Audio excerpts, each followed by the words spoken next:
So now we've already discussed how you do things, how you wire things both in series and parallel. Turns out also, and most oftenly done, is there's advantage to both, so people end up building circuits that have a little bit of both of them. So what I have right now for you is I have a wire coming in for the battery. Okay, wire comes in for the battery. It goes through this light bulb. Okay, wire has to go through, everything has to go through this light bulb to this other side, right? Then here we got an interesting situation where it can go either this way or this way. Okay, so because of that, everything has to go through this front one, but only some of the current is going to split and go between these two.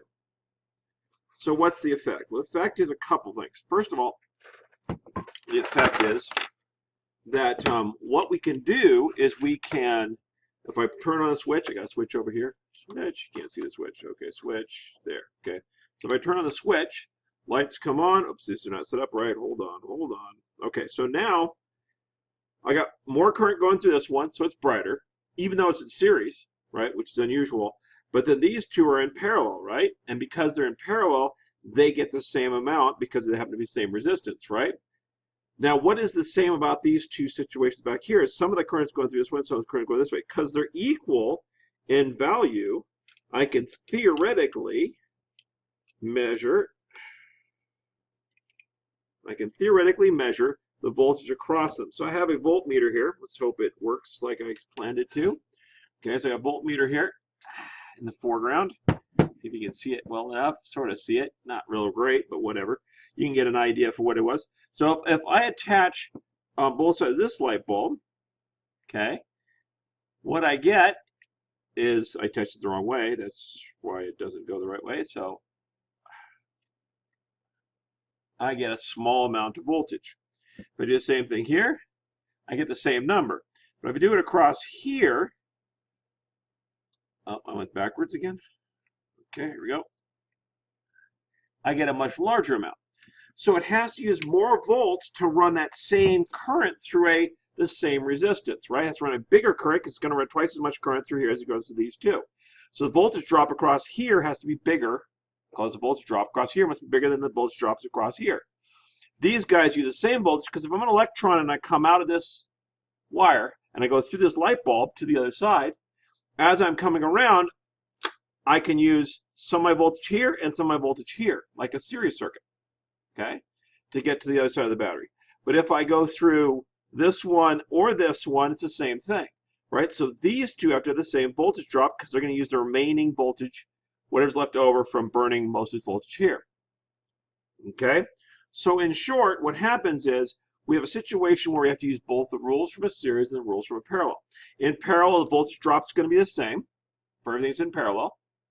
In series, okay, I'm going to lose current going through here. I'm going to have whatever current I have coming through here, splits and goes through these two, right? So the current going through this one's the same as the current going back in the battery along this green wire, but only some of it goes through here and some of it goes through here. And by the way, both of those would be half because it happens to be the same resistance. But if it was different resistances, they just have to add up to this, whatever is going through this one over here. All right? So what does that look like when we start doing it for real physics types equations? Well, let's see here. That's not what I wanted to do. Here we go. All right. So this circuit right here, looks like this that we're just dealing with.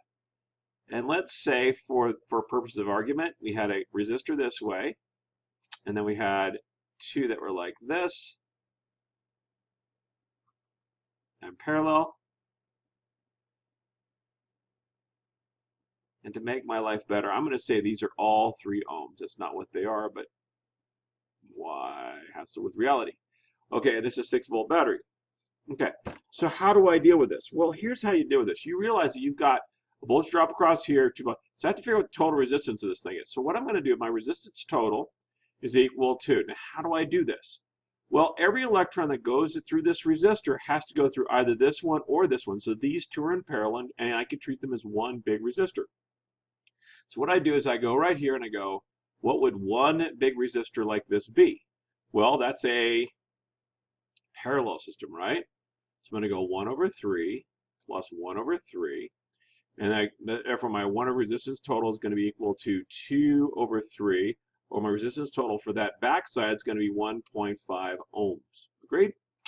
Okay, so now that I have that, what's a total resistance circuit? Well, if this thing acts like one resistor of 1.5 ohms, then the total resistance of this thing is going to be 3 plus the 1.5, which is 4.5 ohms.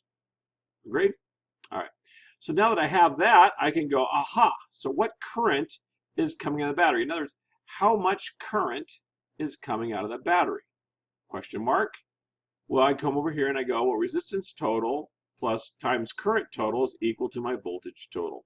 So 6 is equal to 4.5 times the current coming out of the battery. I grab my handy dandy calculator. I type in 6 divided by 4.5 and I get 1.33 amps. Here's my pen, lost my pen. There's my pen. All right, here we go. So I get my total current's going to be equal to 1.33 amps. Once I do that, I go, okay, so that's interesting. So I now know I get 1.33 amps coming out. Now, if the question was, well, how much current's going through either one of these lights over here, I don't have an answer yet. Although I could split it 50-50 because I happen to know they're the same. But I'm going to go ahead and treat this like a problem where it could be anything. So the way I'm going to approach this, I'm going to say, well, I can figure out my voltage, though. I can figure out my voltage drop across here. My pen, across this thing right here. My voltage drop. How much voltage do I use up getting to it? How much energy do I use up? Essentially energy, right? That's what voltage is.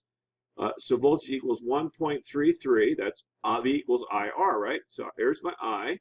My R for this stretch is 3. So I use up 4 volts getting through here. Great. So now that I have used up 4 volts, how much do I use going from this point here to this point here? Whether I go through this resistor or this resistor over here, it doesn't matter, right? It's going to use going either way. So now I'm going to go, all right, well, I can figure out what my current is going through there by simply going V equals IR. V equals IR. Oh, that didn't work. Let's try it again. Oh, there you go. V equals IR.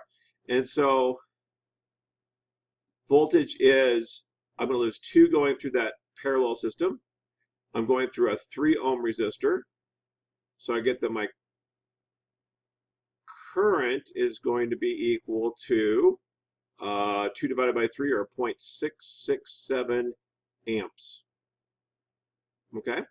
So that's what happens when going this way. I solve for this side over here.